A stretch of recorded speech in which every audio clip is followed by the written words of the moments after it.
نحمده ونصلي على رسوله الكريم أما بعد فقد قال الله تبارك وتعالى في القرآن المجيد والفرقان الحميد تبارك الذي بيده الملك وهو على كل شيء قدير الذي خلق الموت والحياة ليبلوكم أيكم أحسن عملا۔ محترم حضرات، اللہ جل شانہ نے ارشاد فرمایا ہے، بلند و بالا ہے وہ ہستی، تبارک الذی بیدہ الملک، جس کے قبضہ و قدرت میں ساری حکومت ہے، سلطنت ہے۔ اللہ جل شانہ جس کے قبضہ و قدرت میں ساری دنیا کی حکومت ہے، آسمانوں کی حکومت ہے، سب کچھ اس کے ہاتھ میں ہے۔ وہو علی کل شیء قدیر، اور وہ ہر چیز پر پوری قدرت رکھتا ہے۔ الذی خلق الموت والحیات لیبلوکم ایکم احسن عملا، وہ اللہ تعالی، وہ ہستی جس نے کہ موت کو بھی بنایا اور زندگی کو بھی بنایا، اور اس لیے بنایا لیبلوکم، تاکہ تمہارا امتحان لے، ایکم احسن عملا، تم میں سے کون اچھے کام کرنے والا ہے۔ اللہ جل شانہ نے یہ زندگی بھی عطا فرمائی ہے انسان کو، اللہ تعالی نے ہی انسان کو بنایا ہے اور اس میں روح ڈالی ہے، اور اس کے کھانے پینے اور رہنے سہنے کا انتظام فرمایا ہے تاکہ یہ زندہ رہے، اس کا جسم باقی رہے، اس کی روح باقی رہے۔ اور اللہ تعالی نے جو وقت مقرر کر دیا ہے اس وقت تک یہ زندہ رہتا ہے، اس کے بعد اللہ تعالی نے جو وقت مقرر کر دیا اس وقت یہ انسان ختم ہو جاتا ہے، موت آ جاتی ہے۔ وَإِذَا جَاءَ أَجَلُهُمْ لَا يَسْتَأْخِرُونَ سَاعَةً وَلَا يَسْتَقْدِمُونَ، جب اللہ تعالیٰ کی طرف سے مقررہ وقت آ جائے گا تو نہ تو ایک ساعت آگے بڑھ سکتے، نہ ایک ساعت پیچھے ہٹ سکتے۔ یعنی وہ وقت اللہ نے جو مقرر کر دیا ہے، ایک سیکنڈ اس سے پہلے موت نہیں آ سکتی، اور ایک سیکنڈ اس کے بعد مہلت نہیں مل سکتی۔ اللہ تبارک و تعالیٰ کی طرف سے مقرر کیا ہوا وقت جب آ جاتا ہے، زندگی کا وقت جب ختم ہو جاتا ہے، تو اللہ تعالیٰ کے حکم سے موت آ جاتی ہے۔ تو زندگی اور موت یہ دونوں اللہ تعالیٰ نے بنائی، اور دونوں کا ایک وقت مقرر کر دیا اللہ جل شانہ نے کہ اس وقت موت آ کر رہے گی، اس میں کوئی آگے پیچھے نہیں کر سکتا اس کو، اللہ تبارک و تعالیٰ کے کام میں کوئی دخل نہیں دے سکتا۔ اور موت کیا ہے؟ الموت جسر یوصل الحبیب الی الحبیب، موت یہ ایک پل ہے جو ایک محبوب کو دوسرے محبوب سے ملاتا ہے۔ ایمان والے کے لیے موت ایک پل ہے جو اللہ سے ملنے کا ذریعہ ہے۔ انسان جب موت کے پل کو پار کر لیتا ہے تو اللہ جل شانہ سے اس کی ملاقات ہوتی ہے۔ اس لیے ایمان والا موت سے اس کو وحشت نہیں ہوتی، بلکہ وہ یہ سوچتا ہے کہ اگر موت آئے گی تو اللہ سے ملنے کا ذریعہ بنے گا اور اللہ کے قریب پہنچ جائیں گے، اللہ جل شانہ سے ملاقات ہوگی۔ کیونکہ ایمان والا ایسی زندگی گزارتا ہے کہ اللہ تعالیٰ سے مل کر کے اس کو خوشی ہو، اللہ تعالیٰ اس سے خوش ہو، اور اللہ تعالیٰ اس کو نعمتوں سے نوازیں گے۔ تو اس وجہ سے ایمان والا موت سے گھبراتا نہیں ہے، ایمان والے کو موت سے وحشت نہیں ہوتی، نفرت نہیں ہوتی، بلکہ ایمان والا یہ سوچتا ہے کہ اگر زندگی ہے تو یہ بھی اللہ تعالیٰ کی نعمت ہے، اور اگر موت آ جائے گی تو اللہ تعالیٰ سے ملاقات ہوگی، اور جو کچھ ہم نے نیک اعمال پہلے بھیجے ہیں اللہ جل شانہ ان کا اجر و ثواب عطا فرمائیں گے اور آخرت کی نعمتوں سے نوازیں گے۔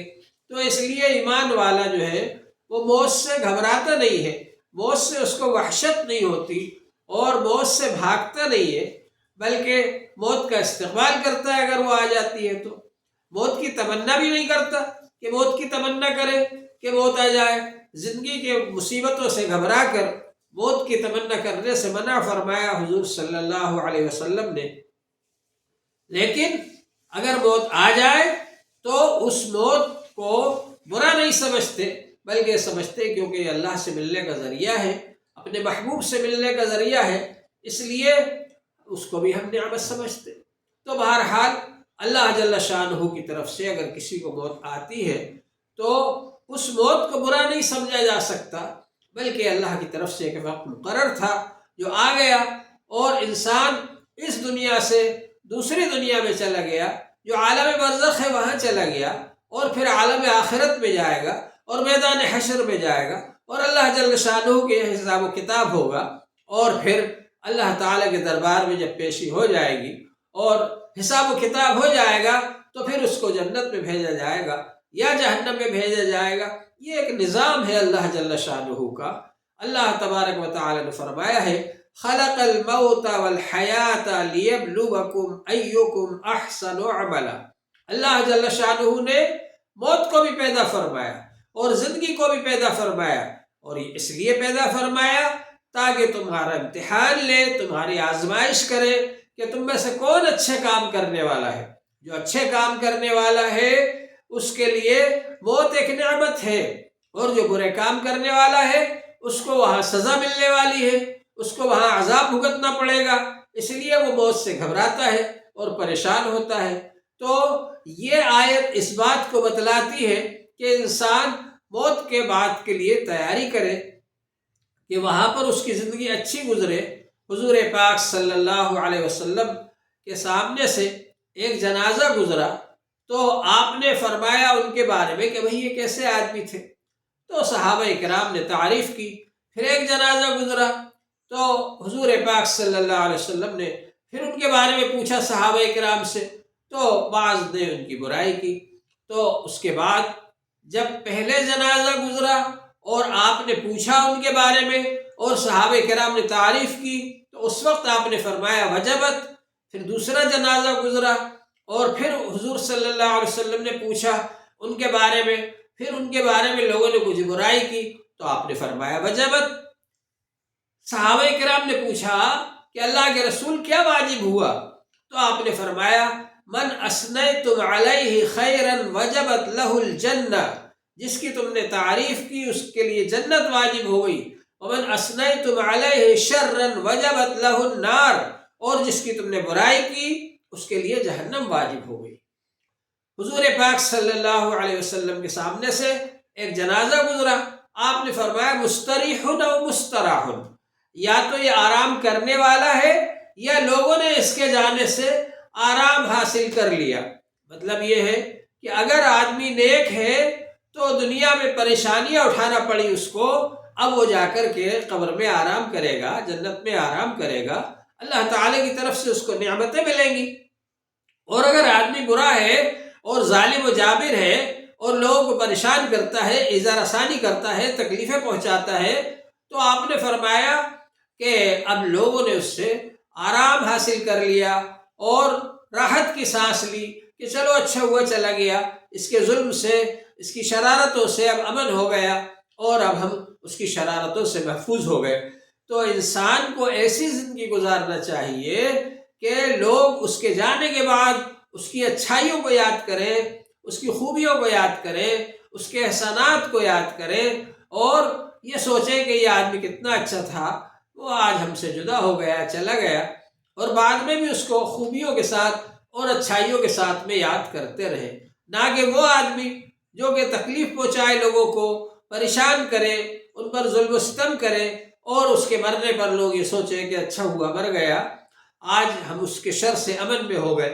تو اس طرح سے آدمی کو اچھا ہونا چاہیے، نیک ہونا چاہیے، اور یہ زندگی اللہ جل شانہ نے ہم کو اسی لیے دی ہے کہ زندگی کے بارے میں ہم کو جا کر حساب و کتاب دینا ہے اللہ تعالی کے دربار میں۔ حضور پاک صلی اللہ علیہ وسلم نے ارشاد فرمایا لا تزال قدم ابن آدم حتی یسأل عن خمس، کہ انسان کے پاؤں اللہ کے دربار سے نہیں ٹل سکتے، انسان کے قدم اللہ کے دربار سے نہیں ٹل سکتے یہاں تک کہ اس سے 5 چیزوں کے بارے میں پوچھا جائے۔ سب سے پہلا سوال ہوگا عن عمرہ فیما افناہ، عمر کے بارے میں سوال ہوگا، اس کو کہاں فنا کر کے آئے، کہاں خرچ کر کے آئے۔ دوسرا سوال ہوگا وعن شبابہ فیما ابلاہ، جوانی کے بارے میں سوال ہوگا، جوانی کو کہاں لگایا، کہاں مبتلا کیا۔ اور اس کے بعد ایک سوال ہوگا وعن مالہ، مال کے بارے میں سوال ہوگا، من این اکتسبہ، کہاں سے کما کر لائے مال کو؟